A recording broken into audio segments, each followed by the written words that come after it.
ওং নমো নারায়ণ। প্রিয় ভক্তবৃন্দ, আপনাদের সকলকে মুক্তি চ্যানেলের পক্ষ থেকে জানাই আন্তরিক প্রণাম ও শুভেচ্ছা। আজ আমরা আলোচনা করব এমন একটি পবিত্র তিথি নিয়ে, যাকে বলা হয় সমস্ত একাদশীর মধ্যে অন্যতম মহাপুণ্যদায়ী একাদশী, দেবশয়নী একাদশী। এই একাদশী থেকেই শুরু হয় 4 মাসব্যাপী চতুর্মাস্য ব্রত। এই দিন থেকেই ভগবান শ্রীহরি বিষ্ণু ক্ষীরসাগরে যোগনিদ্রায় গমন করেন বলে শাস্ত্রে বর্ণিত হয়েছে। কিন্তু প্রশ্ন হলো, সর্বশক্তিমান ভগবান কেন নিদ্রায় যান? এই 4 মাসের প্রকৃত রহস্য কি? কেন এই সময় বিবাহ, গৃহপ্রবেশ, বহু মাঙ্গলিক কাজ বন্ধ রাখা হয়? আর এই ব্রত পালন করলে একজন ভক্ত কি কি আশীর্বাদ লাভ করেন?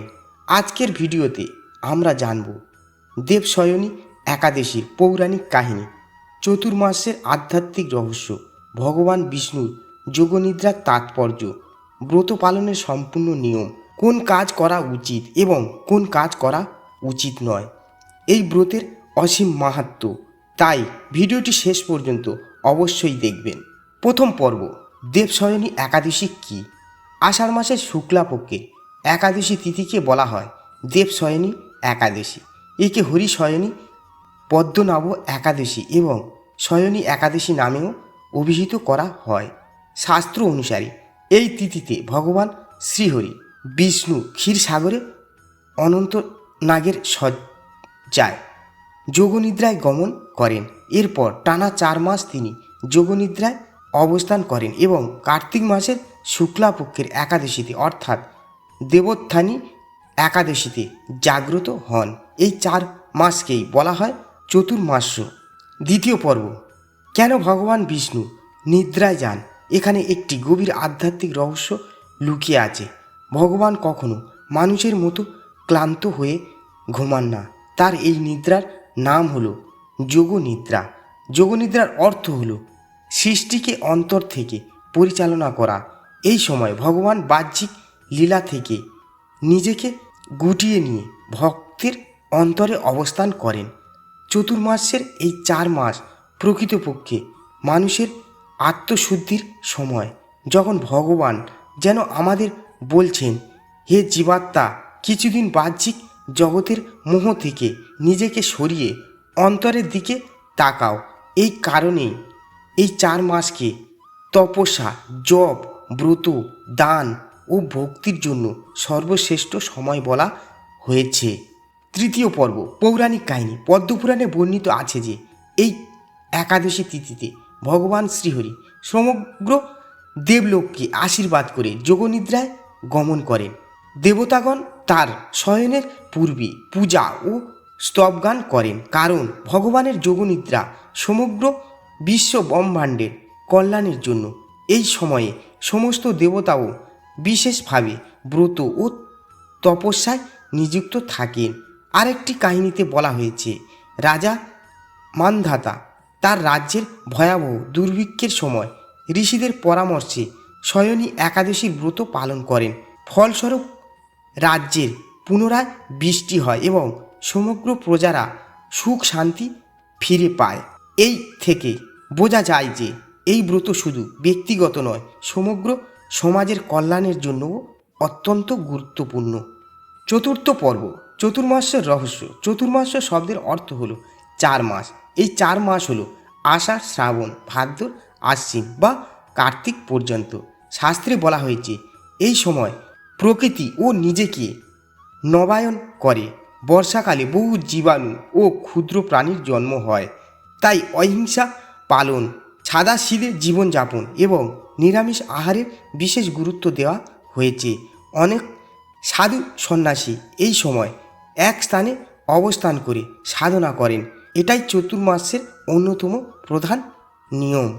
পঞ্চম পর্ব, কোন কাজ করা উচিত নয়? এই 4 মাসে সাধারণত বিবাহ, গৃহপ্রবেশ, নতুন ব্যবসা শুরু, অপ্রয়োজনীয় ভ্রমণ, তামসিক আহার, মদ্যপান ও আমিষ ভোজন এসব পরিহার করার নির্দেশ দেওয়া হয়েছে। এর কারণ হলো এই সময়টি ভোগের নয় বরং যোগের। ষষ্ঠ পর্ব কি করা উচিত। নাম্বার 1, প্রতিদিন বিষ্ণু সহস্র নাম পাঠ। নাম্বার 2, গীতা পাঠ। নাম্বার 3, তুলসী পূজা। নাম্বার 4, হরিনাম সংকীর্তন। নাম্বার 5, দরিদ্রদের অন্নদান। নাম্বার 6, ব্রাহ্মণ ও ভক্তদের সেবা। নাম্বার 7, ভগবান বিষ্ণুর পূজা। নাম্বার 8, প্রতিদিন ওং নমো নারায়ণ মন্ত্র জপ। নাম্বার 9, প্রদীপ দান। নাম্বার 10, একাদশীর উপবাস পালন। সপ্তম পর্ব, দেবশয়নী একাদশীর ব্রত পালনের নিয়ম।